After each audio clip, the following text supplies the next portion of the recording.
Halo developers, ketemu lagi dengan saya. Kali ini kita akan lanjut sesi sebelumnya, masih tentang PPN ya.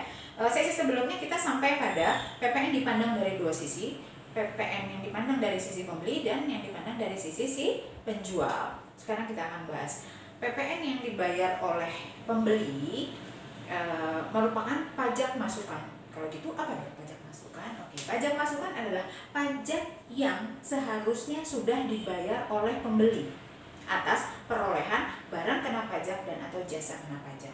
Ya. Kita coba di sini supaya lebih mudah lagi. Ya, PPN dari si penjual kepada pembeli.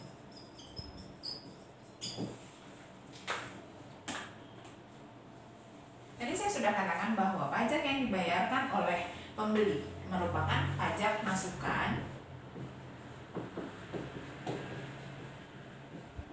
atau biasa kita sebut dengan singkatan PM, pajak masukan. Artinya pajak yang seharusnya sudah dibayar oleh pembeli atas perolehan barang kena pajak dan atau jasa kena pajak. Kemudian kalau dari sisi penjual gimana? Dari sisi penjual merupakan sisi yang berlawanan, maka ini dimaksud dengan pajak keluaran atau biasa disebut PK, ya, pajak masukan dan pajak keluaran atas perolehan barang kena pajak atau jasa kena pajak. Bicara lebih jauh kepada kalau gitu pajak masukan buat apa, mau diapain, terus bagaimana? Ya, pajak masukan merupakan kredit pajak nantinya. Kredit PPN buat si pembeli, ya. Di sini pajak keluaran sebagai PPN terutang. Terutang kepada siapa? Terutang kepada negara. Maka itu pajak keluaran disebut dengan dari sisi penjual disebut sebagai pajak yang terutang, PPN terutang. Kenapa? Karena penjual punya utang kepada negara untuk menyetorkan PPN tadi, maka disebut dengan PPN terutang. Ya, logikanya gitu. PPN terutang. Kemudian PM nanti sebagai kredit pajak oleh pembeli kapan? Pada akhir periode.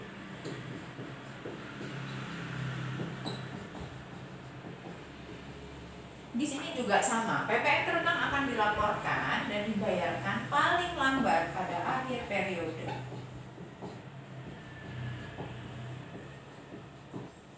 Akhir periodenya kapan? Akhir periode adalah satu masa pajak, ya. Batasan waktunya atau rentang waktu untuk PPN itu adalah satu masa pajak.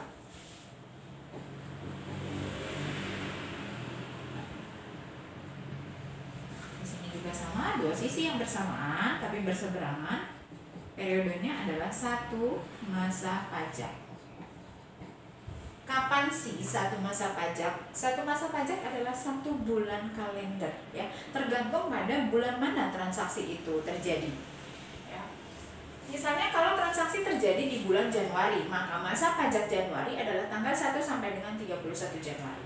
Kalau transaksi penyerahan barang kena pajak yang akhirnya memunculkan PPN terutang terjadi pada bulan Februari, maka masa pajaknya adalah tanggal 1 Februari sampai dengan akhir Februari. Akhir Februari itu bisa 28, 29 tergantung tanggal pada bulan yang bersangkutan itu, ya.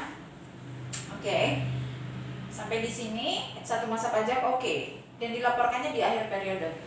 Boleh nggak sih dilaporinnya pada saat terjadinya transaksi? Enggak. Kenapa? Karena dia berlaku untuk satu masa pajak. Misalnya gini, terjadi transaksi perolehan barang kena pajak, ya, pada saat tanggal 1 bulan 5 2019.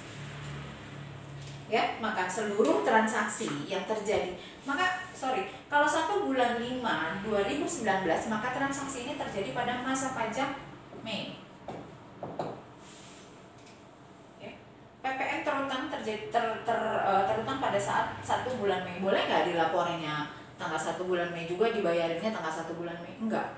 Kenapa? Karena dia akan mengakumulasi satu transaksi dalam satu masa pajak. Misalnya ini tanggal 1 bulan 5 itu terjadi satu transaksi. Nanti di bulan 3 ada lagi.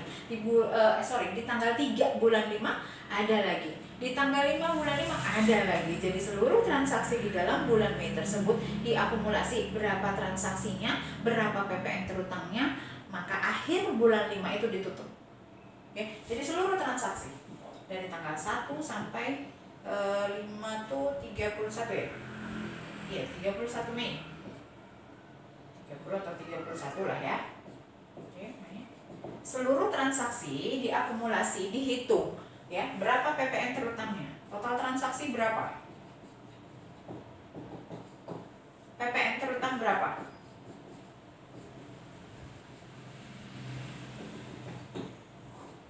Nah, maka inilah nanti yang akan dibayar dan dilapor. Di mana? Di akhir periode tadi. Oke.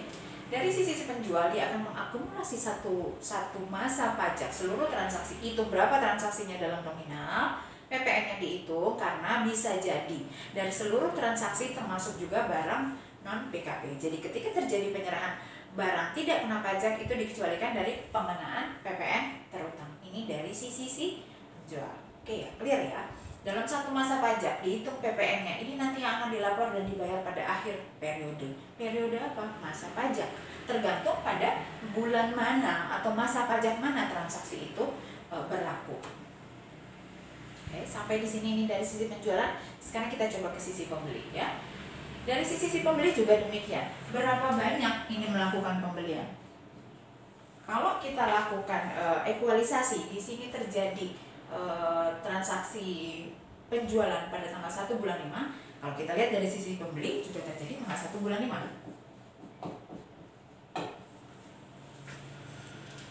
Oke, si pembeli berbeda halnya dengan si penjual. Kalau penjual semua ya transaksinya diakumulasi dalam satu masa pajak. Tapi kalau pembeli dia harus melakukan pembayaran cash out-nya setiap dia melakukan pembelian barang kena pajak.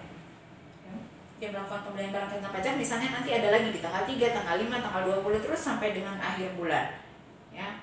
Nah, ketika dia melakukan pembayaran PM, pajak masukannya atas pembelian, si pembeli akan menerima faktur pajak.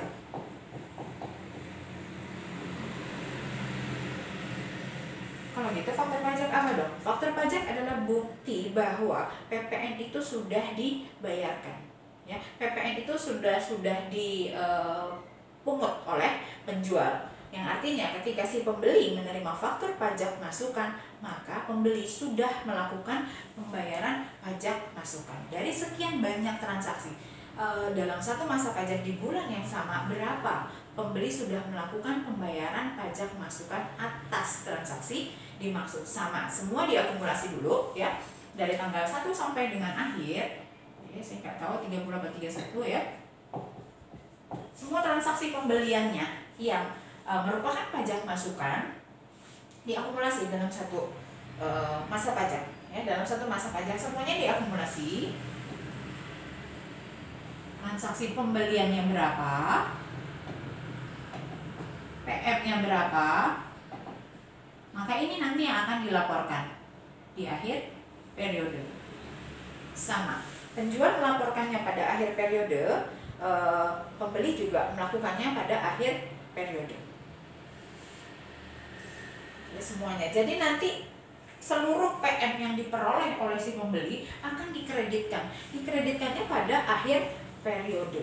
Akhir periodenya kapan? Dalam hal ini akhir periodenya adalah Mei. Ya. Akhir periodenya adalah Mei. Jadi dia akan kreditkan semuanya.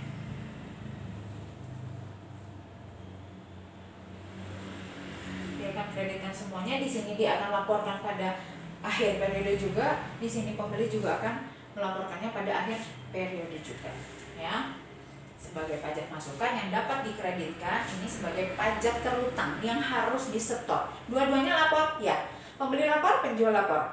Hanya pembeli sebagai kredit pajak, penjual sebagai PPN terutang. PPN terutang apa? Di sesi sebelumnya kita sudah bahas bahwa PPN terutang adalah PPN yang harus dibayar atas terjadinya suatu transaksi. Dalam hal ini tidak per transaksi tetapi per masa pajak. PPN terutang berarti si penjual punya utang kepada negara atas PPN yang sudah dia pungut dari pembeli. Ya, jadi si penjual melakukan penyetoran PPN terutang atas semua PM yang sudah dibayar oleh pembeli, dilaporkan semuanya. Jadi pengakuannya adalah saya punya penjual ya. Seandainya si penjual akan bilang saya punya transaksi sekian banyak dan PK-nya adalah sekian, pajak keluarannya sebesar sekian. Misalnya dari satu transaksi dalam satu masa pajak 100 juta. Dari seluruh transaksi ini asumsi 100 juta, maka PPN keluarannya adalah sebesar 110% kali 100 juta. Nah, itu adalah PK yang harus disetor dan dilaporkan ke negara atas transaksi penjualan. Pertanyaannya, apakah si penjual akan membayar 10% dari 100 juta tadi? 10% dari 100 juta adalah 10 juta. Apakah si penjual akan membayar 10 juta? Belum tentu. Kenapa? Karena bisa jadi si penjual juga sudah melakukan pembelian sebelumnya yang dia sudah bayar juga PM-nya. Ya, sehingga belum tentu dia harus bayar 10 juta. Lihat dulu, dia punya PM nggak? Dia punya transaksi pembelian barang kena pajak sebelumnya yang sudah dia bayar PPN-nya atau enggak? Kalau dia sudah punya, itu bisa dikompensasi, ya. Kompensasi PPN nanti kita bahas pada sesi selanjutnya. Yang berbeda dengan PM. Kalau PM seluruh transaksi PM-nya bisa dikreditkan, iya. Ya, syarat dan ketentuan berlaku. Di dalam undang-undang diatur apa saja, pajak mana aja yang boleh dikreditkan, ada syaratnya, ya. Antara lain nanti kita akan bahas di sesi selanjutnya. Tapi pada saat ini kita mau menekankan, saya tekankan, kita belajar sama-sama pahami mana itu pajak masukan, mana itu pajak keluaran, kapan dia harus dibayar, kapan dia harus disetor, kapan dia harus dilapor. Pada masing-masing sisi ya, masing-masing sisi pembeli dan sisi penjual. Kalau tadi total PPN terutang dari sebuah transaksi sebesar X, yang tadi saya bilang ya 10 juta in case 10 juta, apakah harus dilaporkan seluruhnya, dibayarkan seluruhnya? Belum tentu. Kita akan lihat dulu dia punya PM enggak. Proses pengkreditan pajak masukan akan kita bahas di sesi selanjutnya. Tapi kalau masukan yang diperoleh misalnya sebesar 10 juta oleh si pembeli, dia bisa kreditkan semua. Asumsi syaratnya berlaku, syaratnya dipenuhi, nah itu bisa dikreditkan sehingga nanti dia akan punya kredit pajak sebesar 10 juta lah tadi ya dalam case ini ya. Oke. Kemudian pertanyaannya itu nanti kita akan bahas mengenai pengkreditan pada sesi selanjutnya. Tapi yang paling penting di sini adalah antara penjual dan pembeli. Apakah seluruh penjual boleh menerbitkan dan memungut PPN? Enggak, ya. Penjual yang boleh memungut PPN hanya PKP saja. Pengusaha kena pajak.